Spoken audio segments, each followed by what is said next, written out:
The wedding coordinator's exact words were, "We'll just tuck her behind the column, she won't mind. She's easy." I was standing 4 feet away when she said it. She didn't know that, or she didn't care. Either way, she was talking about me, the way you'd talk about a folding chair nobody wanted to look at during the ceremony. I didn't say anything. I didn't clear my throat. I didn't correct her. I didn't go find my daughter and ask what she meant by it.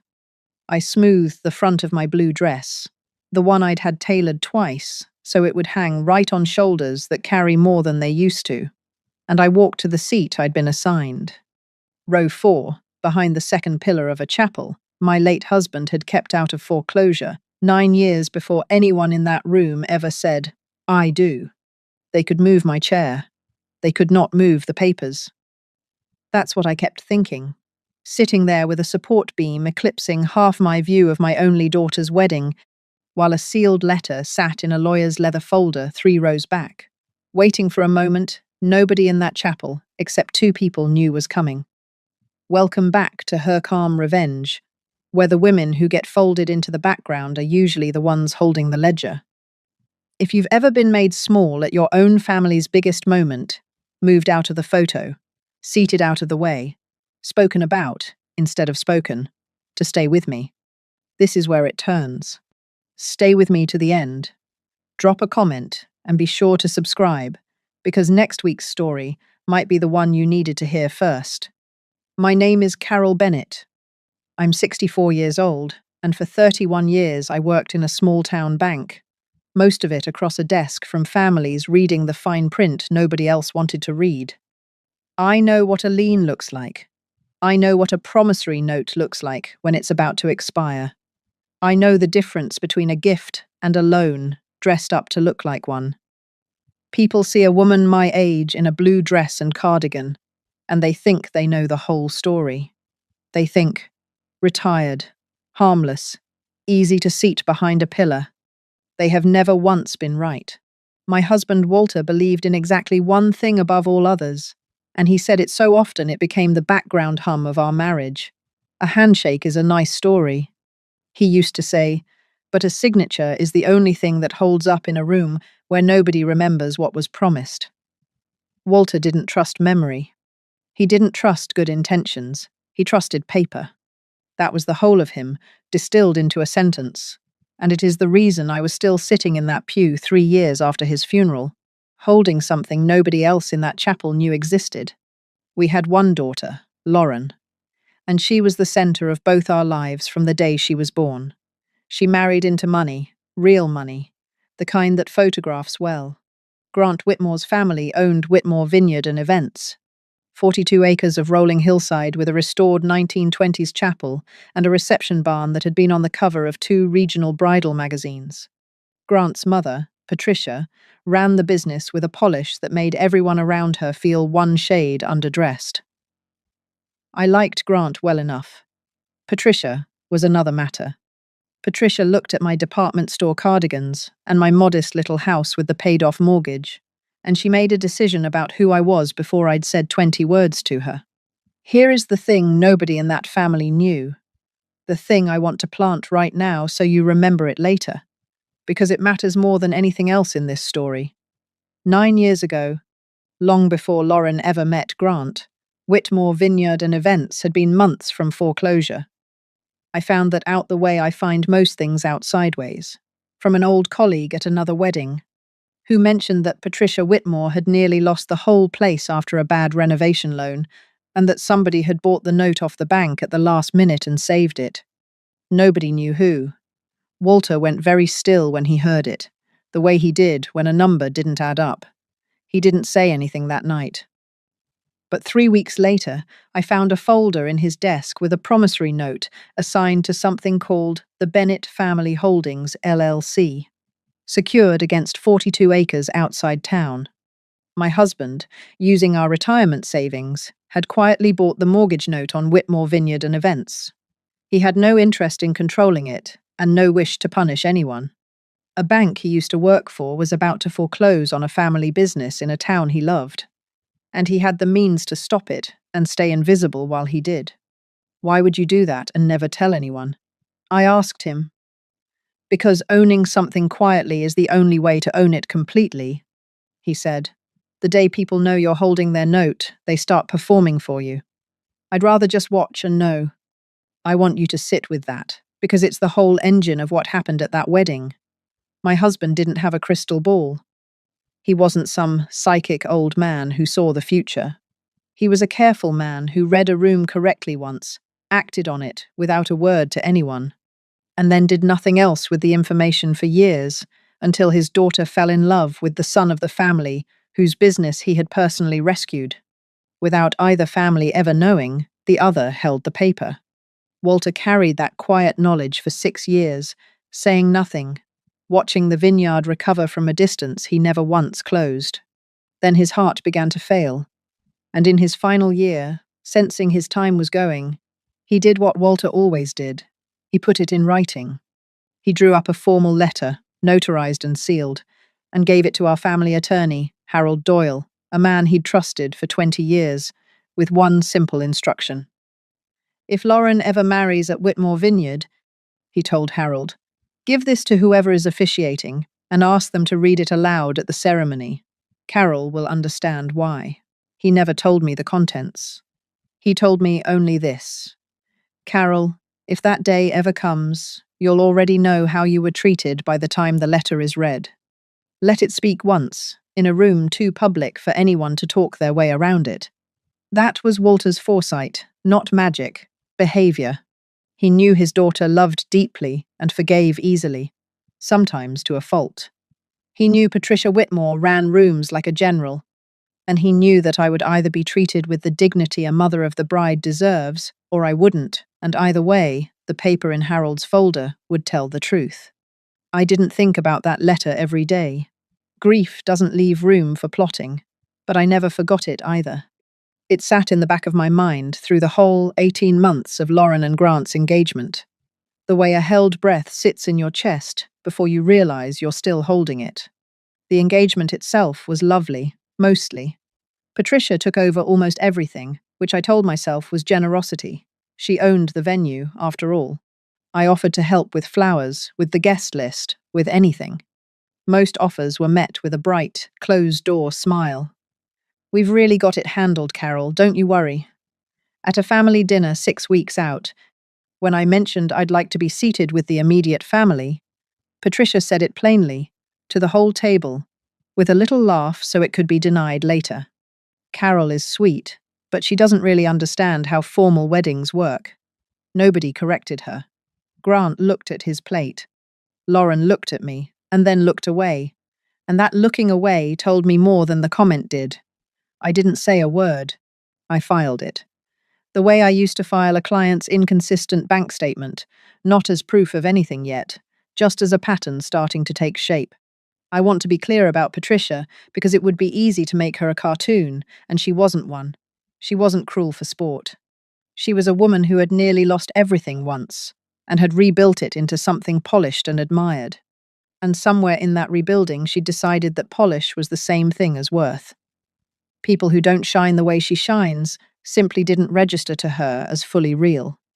I registered as a soft, agreeable background figure, the bride's mother, harmless, easily managed. She wasn't trying to wound me. She just genuinely believed I didn't matter enough to bother wounding. In some ways, that's the deeper insult, and it's the one Walter had seen coming from a mile off. I did try, once more, to raise the seating with Lauren directly. 10 days before the wedding, I asked her gently whether I'd be sitting with the family. My daughter, exhausted, stretched thin between two households, wanting only for the day to go smoothly, looked at me and said, "Mum, please don't make this about you. Patricia has the seating handled." And that was that. I want to be honest with you. That sentence hurt more than anything Patricia ever said, because Patricia was never mine to lose. Lauren was. I had raised that girl to negotiate her own salary and read her own contracts. And in the one moment I asked her to stand up for me, she asked me instead to be smaller. I didn't blame her, exactly. I understood what months of Patricia's pressure does to a person. But understanding a wound and not feeling it are two different things, and I felt that one all the way down. I trusted the plan. I always trust the plan right up until the moment I stop needing to. The rehearsal dinner was the night before, in the vineyard's private tasting room, and it was there that the pattern stopped being a series of small slights and became something I couldn't pretend not to see. There were toasts. Patricia gave one, of course, warm and polished, thanking everyone who built this family and this place, her late husband, her sister, her business partner, a supplier who'd become a friend. She did not mention me. That was expected by then, and I'd have let it pass. But at the end, when the maid of honor suggested the two mothers each say a few words to the couple, Patricia stood, spoke beautifully for 3 minutes, and then sat back down and moved directly into dessert, and the moment simply closed over my head like water. Nobody handed me the floor. Nobody noticed it hadn't been offered. I sat with a few words I'd written on an index card in my purse. Words about Lauren as a little girl balancing a checkbook at the kitchen table, and I folded the card back into my bag without a sound and clapped for the cake. A cousin of Grant's, a kind young woman who'd had a glass too many, leaned over and whispered, "Weren't you going to say something?" And I smiled and said, "Another time." That was the moment I understood, all the way down, that this was not going to correct itself. These were not people who were going to look up one day and see me. Walter had known that about them before I had. He'd known it the way he knew most things early, precisely, and in writing.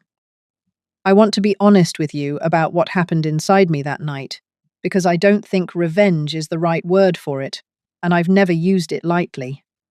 I didn't feel rage. Rage is hot, and hot things burn out. What I felt driving home from that rehearsal dinner was closer to clarity, the cold, level certainty of a woman who has finally finished hoping. 3 things were true at once, and I let myself hold all 3 without flinching. The first was that I loved my daughter and would not do anything to wound her marriage. The second was that I had been erased, deliberately and repeatedly, by people who found erasing me easier than seeing me. And the third was that my husband, 3 years in the ground, had left me a way to make the truth speak for itself, without my having to raise my voice a single degree. All 3 true together. I slept well that night. I hadn't in weeks. The morning of the wedding, I arrived early, the way I always do, in the blue dress I'd had tailored twice. I found my seating card myself, because nobody walked me to it. Row 4. Behind the second interior pillar of the restored chapel, the one piece of architecture in the entire building that blocked a direct line of sight to the altar. When I asked the coordinator, gently, if there'd been a mix-up, that's when I heard her say it to another staff member, not realizing I was close enough. "We'll just tuck her behind the column, she won't mind. She's easy." Patricia's front row was reserved for her sister, her business partner, and 2 donors from the Vineyards Wine Club. My daughter's mother was seated behind a support beam, so a wine club member could have an unobstructed view. I didn't argue. I didn't cry. I found my seat, and I sat in it, hands folded, back straight, the way I sat through 31 years of difficult conversations across a bank desk. 'Cause here's something I learned a long time ago behind that counter. The moment you raise your voice in a room that has already decided who you are, you become the story they wanted to tell about you, the difficult one, the dramatic one, the mother who couldn't let her daughter have her day. I wasn't going to give them that story. I've watched too many women hand it over for free, in the exact moment they were owed an apology, and walk away holding nothing but the label the room pinned on them on the way out. So I sat. I watched guests I didn't know file into the good seats. I watched a woman from the wine club take the chair that, by every ordinary rule of a wedding, should have been mine, and settle into it without the faintest idea it had ever belonged to anyone else. I folded my hands in my lap, and I felt the old, familiar quiet come down over me, the one Walter used to call my closing face, the expression I wore across the desk when a decision had already been made, and the person across from me didn't know it yet. Calm, patient, certain. Underneath the blue dress and the cardigan and the pillar, I was the calmest person in that chapel. and I was the only one who knew why. 3 rows back, Harold Doyle sat with a leather folder on his lap. That folder was the only reason I stayed quiet. I knew that folder was there. I'd known for 3 years, known it existed, known what it was for, though never once the exact words sealed inside it. And I'll tell you exactly how it came to be read aloud in front of 200 people in a moment. But first, I need you to understand that I didn't put it there that morning to humiliate anyone. It had been sitting in Harold's office since before Lauren and Grant were even engaged, waiting the way Walter left most things waiting, in writing, in case they were ever needed. That morning, it stopped being a precaution and started being a plan, and the person who turned it from one into the other wasn't me. It was whoever decided a wine club donor deserved my chair. Harold had been invited as an old family friend, which was true, and which was also the least of what he was that day. Inside the folder was Walter's sealed letter. That morning, before a single guest arrived, Harold had handed a copy to the officiant, a soft-spoken man named Reverend Aldous, whom Patricia had personally selected because he photographed well and explained that the bride's late father had requested it be read aloud at the ceremony. Reverend Aldous, who had married more couples than he could count, and knew a father's last wish when he heard one, agreed without hesitation. It was the simplest arrangement in the world. No legal maneuvering, no fine print, just a promise a dead man had left behind, handed to a decent man who saw no reason not to keep it. The ceremony began. Grant's face when Lauren came down the aisle was the kind of face that makes you forgive a lot of things, and for a moment, watching my daughter glow through a half-obstructed pillar view, I softened toward all of it. I want you to know that. I wasn't sitting there stewing in vengeance. I was sitting there being a mother, mostly, with one small, cold, clear thread of resolve running underneath it, the way a river runs under ice.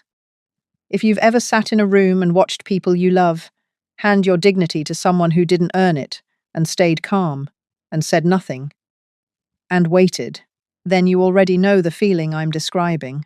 Stay with me, because in about 2 minutes a soft-spoken reverend is going to open a folder, and everything those 200 people thought they knew is going to rearrange itself in the space of a single paragraph.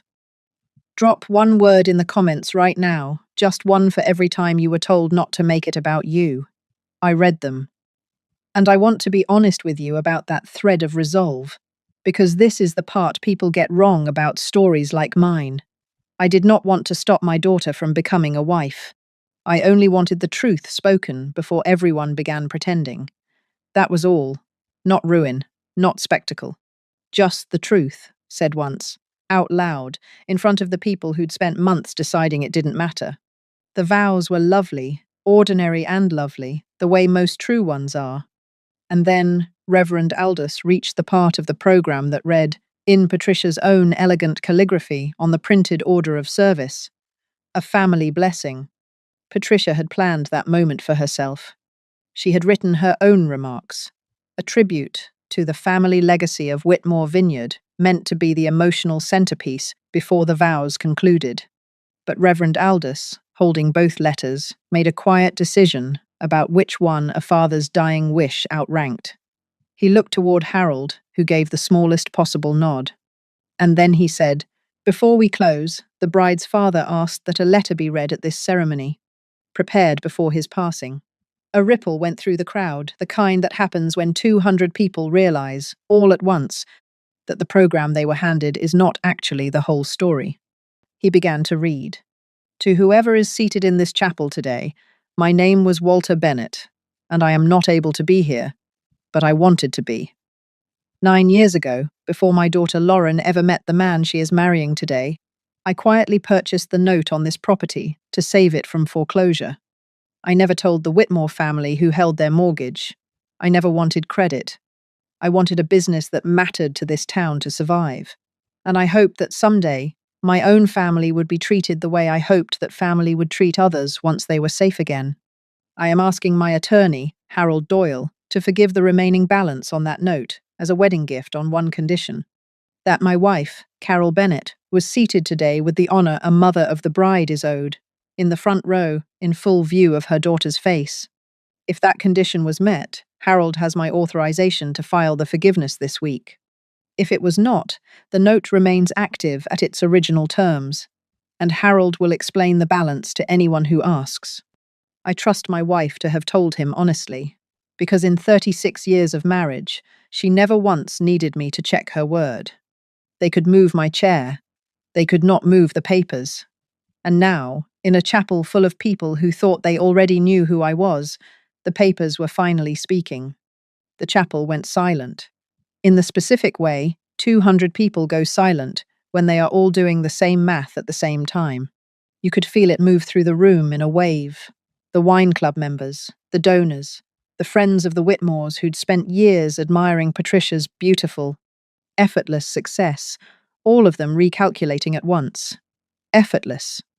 That was the word that died in that room.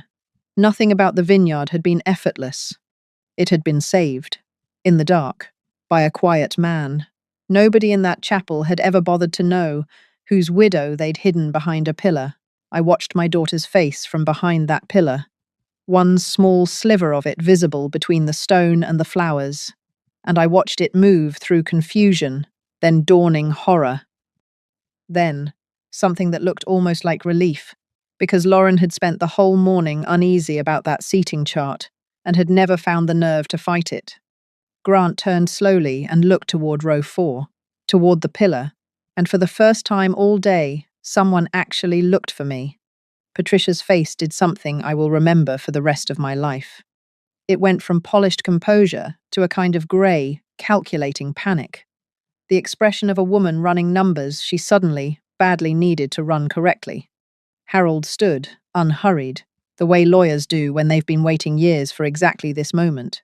"For the record," he said, pitched just loud enough to carry, Mrs. Bennet was seated in row 4, behind the interior pillar, at the direction of the venue's staff. "I have the seating chart, and I photographed it this morning, along with statements from 2 guests who overheard the decision being made." He didn't raise his voice. He didn't need to. Patricia stood, and here is where I want to be fair to her, because a woman is never only a villain in her own story.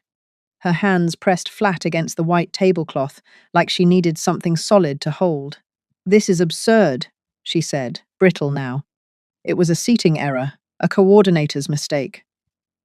How was I supposed to know some legal document existed that hinged on where Carol was sitting? Nobody told me there were conditions.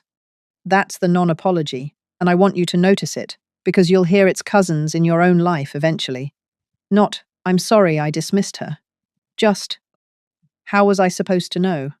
As if dignity should only be extended to people whose importance has been notarized in advance.